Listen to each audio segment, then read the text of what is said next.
I'm going to introduce our first speaker, who is Jock Mendoza the Wilson, the Director of System Capital Management, and he's going to be talking to us about Ukraine. And just to let you know a little bit, the concept or the format today is going to be some very short kind of ignite talks, is the term that we use a lot, trying to ignite some thoughts that you might have. And then we're going to turn to the audience for some comments and questions. And I would encourage you to please look at your UN Global Compact app for today's event and go to the survey section, because at the end of the session we're going to ask each of you to also fill out those surveys. So with that, I'm going to turn it over to Jock. Thank you.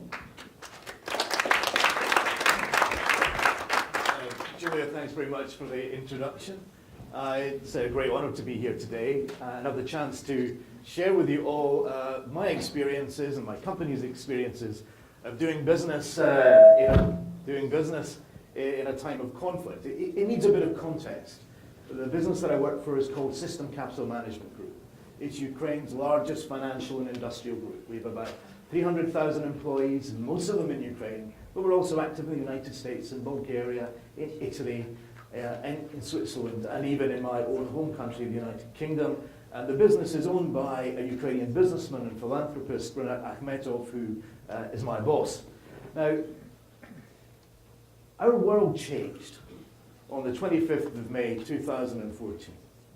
On that day, what happened in Ukraine was something that those of us who lived there for a while could never have possibly imagined. A war broke out. The separatists took over the city of Donetsk. That's the city, home city for our business, where we were headquartered and where in the region we have many employees. It was a day that was to be the beginning of the conflict and the crisis in Ukraine, a conflict which continues today and continues to impact on the lives of millions of Ukrainians.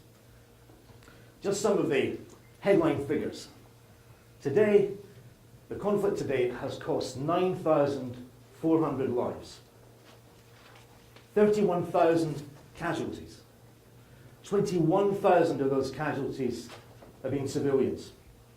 Right now, there are 3.1 million people in Ukraine who need assistance as a result of war. There are 1.8 million people who are internally displaced in the country, and an estimated 600,000 refugees who have fled the country to Russia or to other neighbours. It's the biggest crisis and largest conflict in Europe since the Balkans War. Now, Donetsk and Donbass, as well as being the home of Mr. Akhmetov and the home of our business, was also the base for many of my colleagues and many of our employees and our businesses. And before the conflict began, we had been one of the pioneers of corporate responsibility in Eastern Europe. We were one of the founding members of the Global Compact in Ukraine, and actually I still chair the Ukrainian network at present. We were investing in people, investing in cities, investing in communities, trying to do business the right way. And Mr. Akhmetov also set up a philanthropic foundation. Now, after the conflict in Donbass, things changed. The Rinat Akhmetov Foundation immediately had an avalanche of calls from people who were experiencing moments of crisis. Their homes had been bombed. They'd been injured. They had no access to fresh water. They had no food. They had no money. We were in crisis. And what we did, and what was needed at the time, was urgent humanitarian action to relieve their immediate needs. They needed food, they needed shelter, they needed medical assistance, and in many cases they needed to leave the conflict zone in order to protect their lives and their families. And we helped at that point. One of our first actions was to help 50,000 people leave the conflict zone in order to protect their lives. What we did, and I think this is the learning point here, is we pulled together all of our resources. The resources of our foundation, the resources of all of the businesses in the group, and also we have a football team. For anyone who's a big football fan, my boss owns Shakhtar Donetsk, a very famous European football team.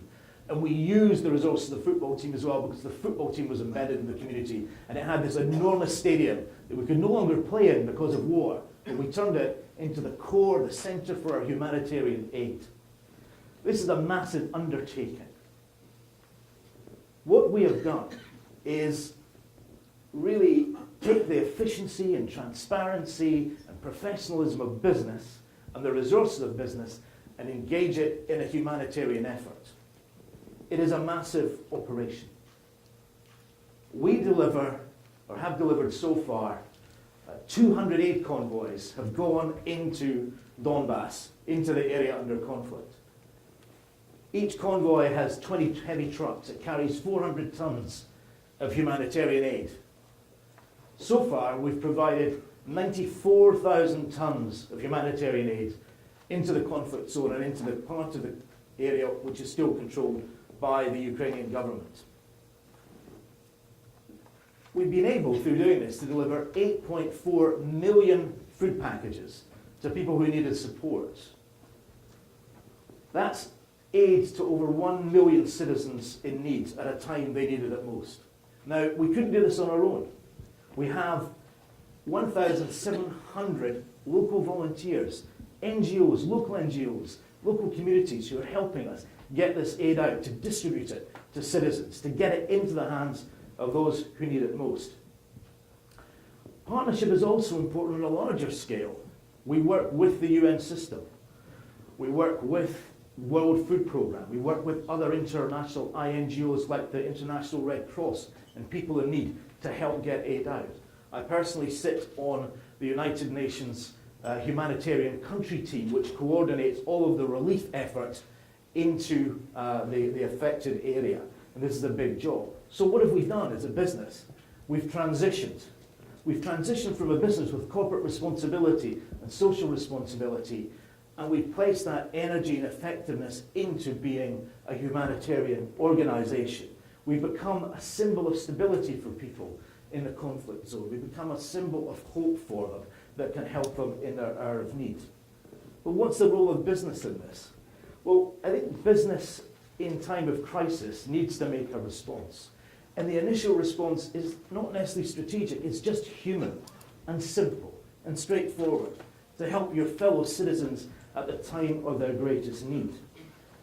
And our employees wanted us to do this also, so we had their support. And they energized it and helped us be that good citizen to do the right thing. And this response continues to be vital. We took business efficiency, we allied it with our philanthropy, and we turned it into a successful operation. But our contribution goes beyond simply humanitarian aid. We still have 70,000 employees on the wrong side of the contact line. We still employ those people. We pay them. They have salaries. Those salaries are the bedrock of their future and their optimism for a more peaceful future. Our energy business, DTEC, has gone out and repaired power lines when they've gone down, providing power, electricity, energy, and water to those communities who were in the dark, literally and metaphorically. At great personal cost, 28 of our employees lost their lives restoring damaged infrastructure. And this conflict, it goes on. So what can business do? And I'm out of time in a moment. So I think business can make a contribution in time of conflict where peace is needed. We've a duty to help and deploy our resources, our expertise, and indeed our money where necessary to make a difference. Now the UNGC's Business for Peace platform gives us those guidelines to help all businesses who, I know, you're worried. What do you do in time of conflict? It's difficult to think. Should we stay neutral? Should we engage? What we should do? We can look to the tools that the UNGC has in order to give us guidance of how we should react. But the one thing I say, we should react. Because while the human cost of violence is enormous, the cost of disruption from violence to business is also enormous. 13.4% of global GDP is lost because of war and conflict. 50,000 people are refugees or are internally displaced people. That's value and people who could be creating wealth and opportunity and improved living standards in the world. So as business people, we have a duty to look at how we can help solve those conflicts and return that wealth into positive use. Business, even in times of conflict, has a vital role to play in generating stability, peace, opportunity, and hope.